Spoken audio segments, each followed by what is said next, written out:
I don't remember falling asleep that night, but I remember the dream. The air felt heavy, as if I had swallowed darkness itself. The silence was not empty. It was alive, breathing with me, watching me. And then I began to walk, somewhere between sleep and waking, into places that should not exist. The floorboards groaned under my steps. The hallway stretched forward endlessly, walls sweating with dark moisture, dripping into black stains that spread like veins. Every time I turned to look back, the door I entered was gone. Behind me, only more hallway.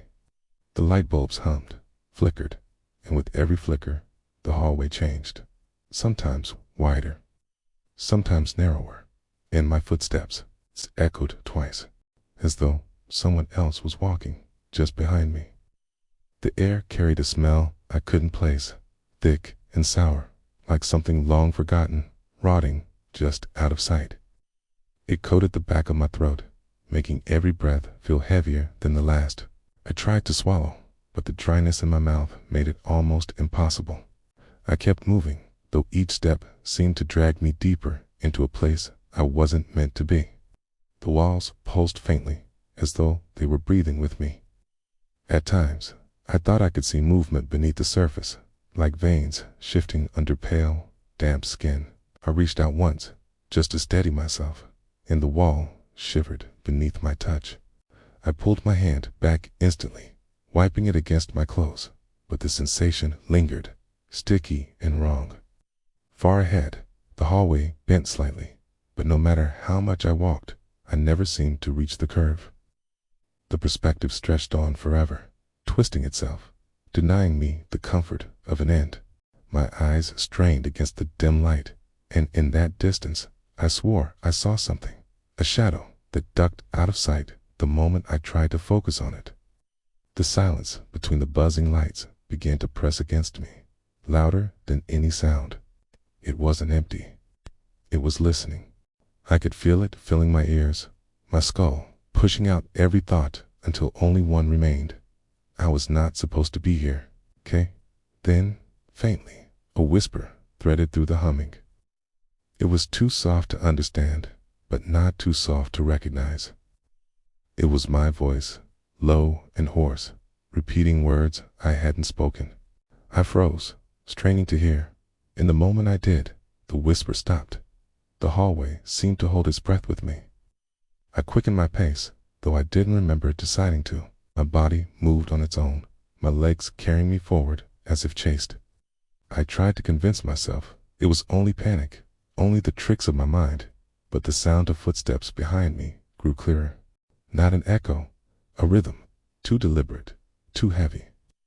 When I turned again, the light above me sputtered violently. For the briefest flicker, the hallway was filled with figures, tall, thin outlines stretching along the walls, unmoving, watching. The bulb steadied, and they were gone. But the air felt colder now, as though something unseen had stepped closer, waiting just behind me in the endless dark. The door breathed faintly, each swell of its surface timed with the pounding in my chest. I told myself not to touch it, not to acknowledge it, but in dreams, there is no choice. My hand lifted before I knew what I was doing. The warmth of the handle felt too human, as if I were grasping someone else's skin. A shiver ran through me, and the world around seemed to hold its breath. When the door opened, the hallway collapsed into silence. No creak of hinges, no echo of space behind me, only an instant plunge into a place that shouldn't have existed. The air on the other side was heavier, thicker, carrying a strange vibration that settled in my teeth and bones. I hesitated on the threshold, but hesitation meant nothing. The moment I looked in, I was already inside. The room was impossibly narrow, walls so close that they seemed to press against my shoulders, even though they didn't touch. The ceiling arched too high to see, swallowed in a shifting blackness that wasn't quite shadow. Each breath I took fogged faintly in front of me, but the air didn't feel cold. It felt alive, clinging, brushing across my skin, as though unseen hands lingered too close. At the far end of the room, a shape quivered in the dark. It wasn't light, not exactly, but a faint glow like the memory of a candle long since extinguished. I thought I should walk toward it, but every step dragged like wading through water. The floor stuck to my feet, whispering with each lift as though something beneath wanted me to stay. I glanced behind me, hoping for the doorway, but the wall had sealed itself shut. Smooth, pale, without a seam to prove it had ever opened. My chest tightened with the realization. The dream had locked me in, and the only way was forward. The glow pulsed again, beckoning, and though fear knotted in my stomach, my body betrayed me. So I moved. The closer I came, the clearer it grew. The glow did not come from an object, but from a crack in the wall, a jagged line splitting the surface like a wound. It leaked a faint, sickly light, pulsing as if timed with a heartbeat. I raised a trembling hand toward it, knowing I shouldn't, desperate for something that felt like an answer. The moment my fingers hovered close, the wall itself trembled. From within the crack, a sound bled out. It wasn't a voice, not at first, more like a vibration, a groan of stone under strain. But then it formed into words, low, drawn, whispered in the same cadence as my own thoughts. It spoke my name, once, slowly, and then again, louder. The glow flared violently, flooding the room in pale light, and in that instant, I realized the voice was not calling to me, it was calling me back. It moved with a strange rhythm, each step to fluid, as though its body were imitating mine, but forgetting how bones should bend. The sound of its bare feet on the floor was wet, sticky, and wrong, echoing louder than my own breaths. I wanted to back away, but my legs betrayed me, locking in place, as though the floor had claimed them. My chest tightened until every inhale scraped like glass. Its face continued to tear open, layers sloughing away in folds that didn't fall but clung, dragging downward like melting wax.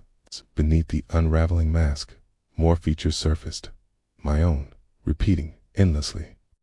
Each distorted into sharper grins, sharper eyes. It was not just my reflection, it was a collection of me, all fractured, all wrong, staring from beneath the same collapsing skin. I tried to speak again, to demand it stop, but the words caught in my throat. The thing answered anyway, as if it had swallowed my thought before I could release it. Its voice was mine, yet hollow, stretched too thin, as if spoken from inside an empty chamber. It repeated my question, mocking me, twisting asterisk, "Who are you?" into a chant that filled the room, each echo overlapping until it sounded like a crowd. The walls shivered with the weight of that voice, the very air vibrating as though the sound had become something physical. My ears rang, and still I could hear it whispering inside my skull. A second voice layered beneath the first. That one wasn't mocking. That one was pleading. "Let me in," it begged, softly, as if it had always been there. Its hands twitched harder now, jerking in staccato spasms that reminded me of a puppet pulled by tangled strings. The fingers stretched too far, bending back until the joints snapped with wet cracks, and yet it kept walking, drawing closer, dragging those ruined hands across the floor, leaving streaks of something darker than blood. I stumbled backward at last, panic tearing through the paralysis, but the space did not behave as it should. The room stretched, warped. Each step I took only pulled me closer to it. My back hit a wall that should not have been there, closing the trap around me. Its head tilted, brokenly slow, until it rested on its shoulder, and it smiled wider still, as though delighted at my realization. When it finally stopped, it was inches away, its breath damp against my face. I saw myself reflected in the sheen of its collapsing skin, dozens of me flickering in and out with every ripple. Its voice came one last time, low, certain, undeniable. "You are not the dreamer," it said. Asterisk, "You are the dream." The forest swallowed me the moment I stepped through the last doorway. The air was colder here, but it wasn't the kind of cold that bit at skin. It was deeper, settling into bone, numbing thought as much as flesh. The trees were impossibly tall. Their trunks stretched upward into a canopy so dense it devoured the sky. No moonlight bled through, no stars, only the faintest shimmer, as if the air itself pulsed with some hidden glow. The ground beneath me was soft and uneven, a carpet of leaves so thick it felt like stepping on layers of forgotten things. Each footfall sank with a muffled crunch, and yet the sound was not mine alone. Behind me, between me, all around me, came the same sound, repeating, sometimes a step too late, sometimes a step too soon, as if the forest itself was mocking the rhythm of my movement. I stopped. The forest did not. Leaves rustled, though the air was still. Branches creaked, though nothing pressed against them. The silence that followed was worse, a silence so complete it pressed against my ears like a weight, until the faintest sound, a breath, not mine, broke it. Kate, it came from the darkness ahead, low and ragged, as though something waited just beyond the next tree. Kate shifted between the trunks, shadows moving with intent. At first, they looked like people, their outlines familiar in their stillness. But when I blinked, the figures stretched taller, longer, their limbs bending at angles no body should hold. I dared not call out. Some part of me knew sound was an invitation. And yet, though I stayed silent, a voice came anyway, faint, carried through the forest without a source. It was my name, whispered in my own tone, and it made the skin at the back of my neck crawl. The deeper I walked, the more the forest seemed to change. Bark rippled with faint impressions of faces, half-formed eyes and mouths twisting just enough to suggest a scream. Some were wide open as though frozen mid-breath, others half-closed as though already silenced. I told myself not to look, not to linger, but each glance pulled me closer to the idea that these trees had once been something else, someone else. The path, if it could be called a path, forked endlessly, splitting and curling back in on itself. I tried to keep straight, to force a direction, but the forest worked against me. I recognized the same twisted roots, the same broken stump, the same leaning tree, no matter which way I went. And then, worse still, I saw footprints, my own, leading ahead into places I hadn't yet walked. I felt it then, the pull, a compulsion deeper than choice. Okay. My name was whispered again, closer this time, from behind a wall of branches. My voice, raw and desperate, calling not to warn but to guide. I moved toward it, leaves scraping my legs, branches clawing my arms. Just as the voice grew clear enough to make out, the forest seemed to lean inward, trees bending slightly, as if eager to close the trap. The voice wove itself through the trees, soft at first, then sharp, as though it were being pulled apart by the branches themselves. I followed without meaning to, each step heavier, slower, as if the forest floor clung to me. The leaves beneath my feet were damp, slick, with something darker than water. And when I looked down, the stains spread, sinking into the ground like veins reaching outward. The shadows ahead flickered faster, darting between trunks with an animal urgency, yet they never fully revealed themselves. When I strained to catch detail, all I saw were fragments, a jawline like mine, an arm bent at the wrong angle, legs too many for a single body. They slipped from tree to tree with movements too smooth, too practiced, as though they'd been waiting for me. Every so often, I brushed against the bark, and each time the texture was wrong. Not wood, but flesh stretched tight, cold and damp to the touch. The faces within the trees twitched when I touched them, eyes snapping open only to shut again, lips pulling back soundlessly. One tree shuddered under my hand, as though something inside it was trying to push free, but the surface sealed shut again before it could escape. The further I walked, the thinner the air became, until every breath dragged like smoke. My throat burned, my chest ached, but stopping wasn't an option. The pull of the voice was stronger now. It spoke clearer, louder, with the same inflections I knew from my own mouth. "Help me," it pleaded, and I couldn't tell if the sound came from ahead of me or from inside my head. I began to notice patterns. Every few trees, there were marks, scratches running vertically, deep grooves clawed into the trunks. Some were fresh, sap dripping like blood, others so old they had nearly faded. Each one seemed to point in the same direction, guiding me further from where I'd come. I followed, though part of me screamed against it, begging me to turn back. The silence of the forest broke suddenly with a low crack, the sound of a branch snapping under weight. My body froze. I scanned the shadows, and for a moment, nothing moved. Then, between two distant trees, I saw it, a figure, tall, still, watching. Its outline mirrored mine, but stretched, thinned, as though my shadow had detached itself and grown. It did not move, but I knew it would if I did. I turned my head, just slightly, and when I looked back, the figure was gone. Yet, the forest fell closer, the branches leaning down, the ground softening beneath me, as if it wanted to swallow my feet whole. My name came again, this time whispered directly behind me, so close I felt the heat of it brush my ear. When I spun around, the forest stared back, empty, silent, but the voice continued, circling me now, repeating my name again and again, until it was all I could hear. The platform stretched longer than it should have, its edges crumbling into nothingness, yet no end was visible in either direction.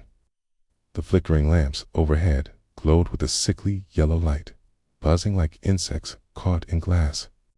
Their glow didn't push back the darkness, only thickened it, revealing just enough of the cracked tiles and rusted benches to remind me I wasn't alone. Somewhere in the distance, I heard the faint screech of metal, though no train should have been coming. The clock above me ticked louder, its hands jerking in uneven movements as they crawled backward. Each click reverberated in my chest like a heartbeat out of sync. I looked to the schedule board for answers, but the letters twisted in place, rearranging into shapes not meant for eyes. At times, they almost formed words I recognized my own name, broken and scattered, before collapsing back into static symbols that flicked with urgency. When the train arrived, it didn't roar or whistle. It slid silently onto the tracks, its metal wheels grinding in slow, painful protest. The windows were dark, blacker than night itself, and for a moment I thought they weren't tea glass at all, but voids punched through the walls of the world. The doors opened without a sound, their mouths yawning wide, waiting for me to step through. Inside, the smell hit first. Not rot, not mold, but something metallic, sharp, like old coins soaked in blood. The seats lined in neat rows were filled, everyone occupied. At first, I thought they were strangers, faceless passengers waiting for a journey. But when I looked closer, my chest tightened. Every head, every figure, every body was mine. They sat still, hands folded neatly on laps, their chests rising and falling in rhythm, too perfect to be human. Their skin gleamed pale beneath the dim lights, and as I walked down the aisle, their heads began to turn, slowly, carefully, all at once. My own face stared back at me dozens of times, eyes vacant, yet burning with recognition. I tried not to breathe too loudly, but the air grew heavier the further I went. A low hum rattled the train's walls, vibrating the seats, growing louder as the faces watched. Some of the doubles began to smile, their mouths stretching too wide, while others tilted their heads in angles that made bones creak. None of them blinked. None of them broke their stare. At the end of the car, I froze. One of them stood, not in unison, not with the others, but alone. It moved toward me with steady, dragging steps, its eyes locked on mine, as if it had been waiting for this moment. The others did not move.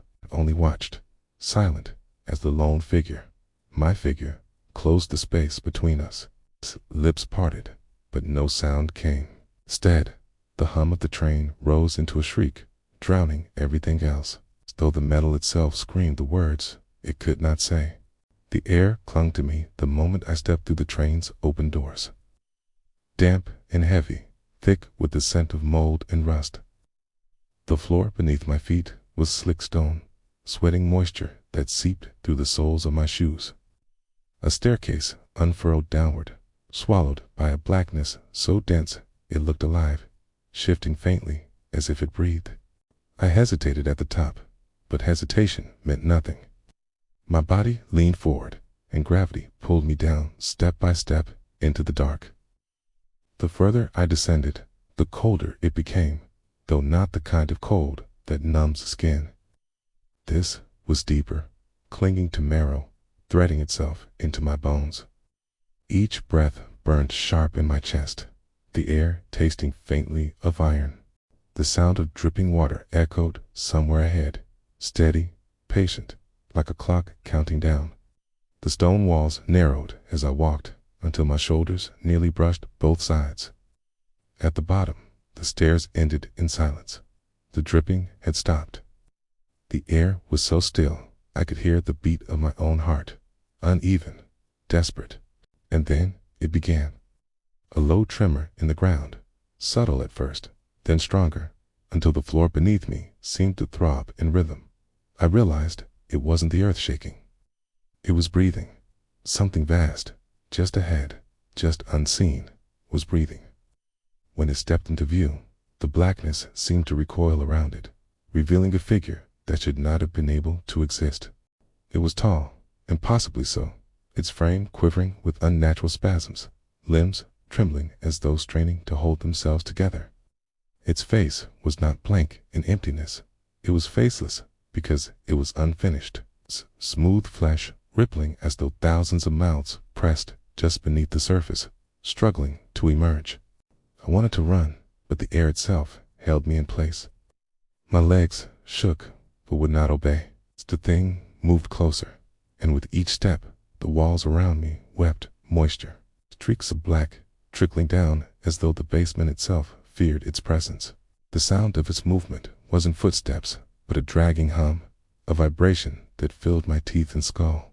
When it reached for me, its hand was both solid and not, shimmering at the edges, as though it belonged to another reality pressing through. The touch landed on my chest, and my breath collapsed under the weight of it. In that instant, images ripped through me, flashes of dreams I had forgotten, fears I had buried so deep I thought they were gone. I saw every nightmare I had ever run from, every shape in the dark that had haunted me as a child, every terror I thought I had outgrown. They weren't gone. Kay had been waiting, and this figure carried them all. Kay. The pull was overwhelming, dragging me forward into the hollow cavity of its body. Kay.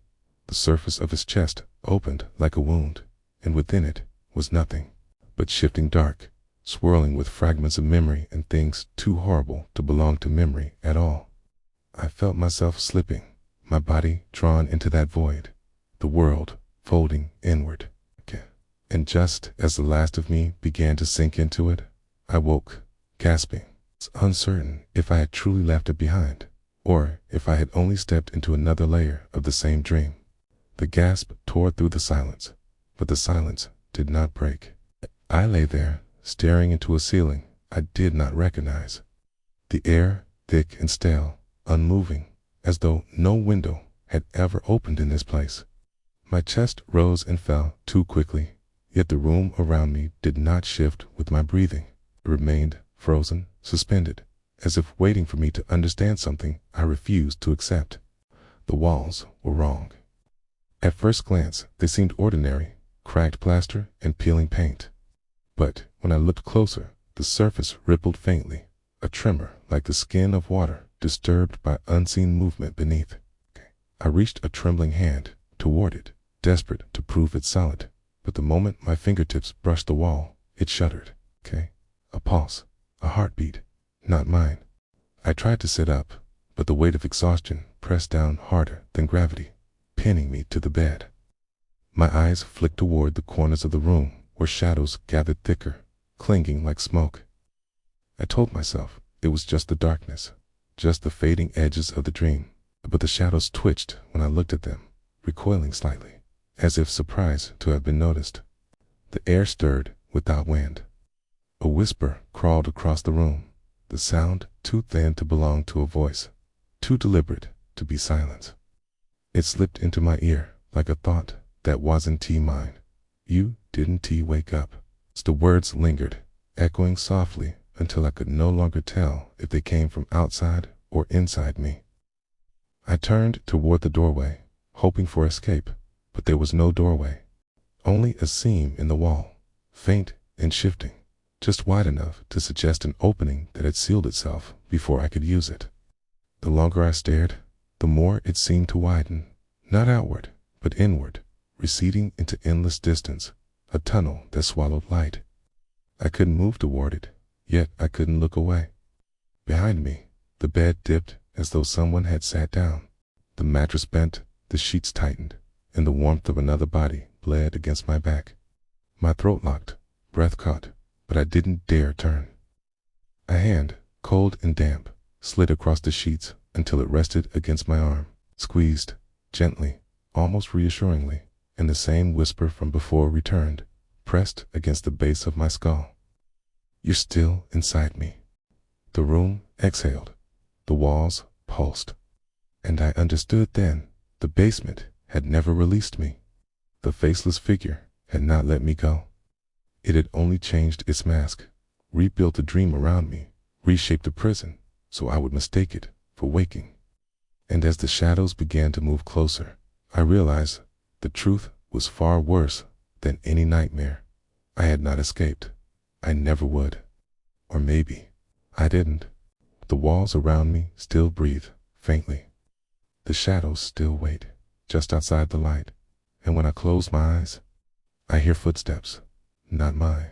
If you're still listening, you should pray you're awake, because dreams do not always end when your eyes open.